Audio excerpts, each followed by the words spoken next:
चलकर लेवन को एक ऐसा कमरा मिला जिसके कोऑर्डिनेट्स के मुताबिक वो क्यूब का 27वां कमरा था। उसे देख लेवन उलझन में पड़ गई। उसने बाकियों से कहा, इस क्यूब में तो एक लाइन में केवल 26 कमरे होने चाहिए थे, लेकिन यहाँ ये 27वां कमरा कैसे आ गया?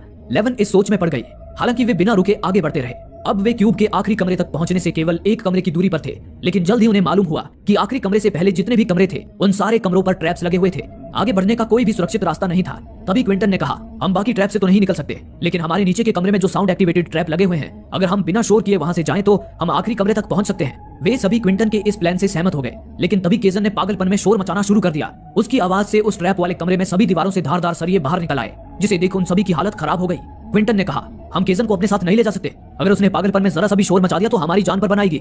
लेकिन हॉलोवे और वर्थ केजन को मरने के लिए वहां अकेला नहीं छोड़ना चाहते थे। उन्होंने क्विंटन को भरोसा दिलाया कि केजन शोर नहीं मचाएगा। इस तरह रिस्क उठाते हुए सबसे पहले वर्थ नीचे गया। वो छत से लटकता हुआ अगले कमरे तक पहुंच गया। उसके पीछे लेवन, हॉलोवे और केजन भी उस कमरे तक पहुंच गए। लेकिन जब क्विंटन छत से लटकता हुआ सुरक्षित कमरे की तरफ बढ़ रहा था, तभी केजन ने पागलपन में शोर मचा दिया। उसे सुन क्विंटन की तो जैसे जान ही हलक में आ गई। उस ट्रैप रूम में मौजूद धारदार सरिये क्विंटन के शरीर को छन्नी करने बाहर निकले ही थे कि तभी ऐन मौके पर उसने दूसरे कमरे में छलांग लगा दी। क्विंटन बाल बाल बच गया, लेकिन अब वो गुस्से में केजन को मारने पर उतारू हो चुका था। हॉलोवे ने जब उसे रोका तो वो गुस्से में हॉलोवे को भी गालियां देने लगा। जवाब में हॉलोवे ने भी उसे चिल्लाकर कहा, तुम एक गुस्सैल आदमी हो, तुम लेवन जैसी छोटी लड़कियों से फ्लर्ट करते हो, इसी वजह से तुम्हारी बीवी ने तुम्हें छोड़ दिया होगा। हॉलोवे के इतना कहते ही क्विंटन ने अपना आपा खो दिया और उसे एक थप्पड़ जड़ दिया। लेकिन हॉलोवे थप्पड़ खाकर हंस पड़ी और कहा, इस थप्पड़ ने साबित कर दिया कि मैंने जो कुछ भी कहा वो सच था।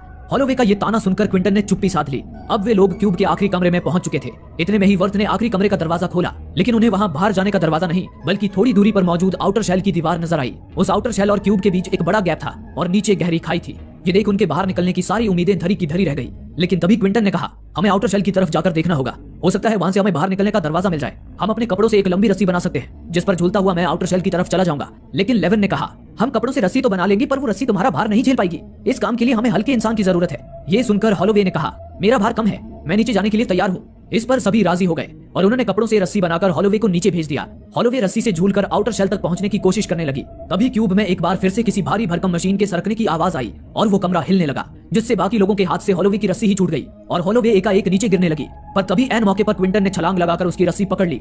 हॉलोवे की जान में जान आ गई। इस दौरान बाकी लोगों ने भी क्विंटन को पैरों से पकड़ रखा था। हॉलोवे ने फौरन ऊपर आकर क्विंटन का हाथ थाम लिया, लेकिन तभी क्विंटन को हॉलोवे से हुई अपनी बेइज्जती याद आ गई। उसका बदला लेने के लिए क्विंटन ने हॉलोवे का हाथ छोड़ दिया, जिससे वो खाई में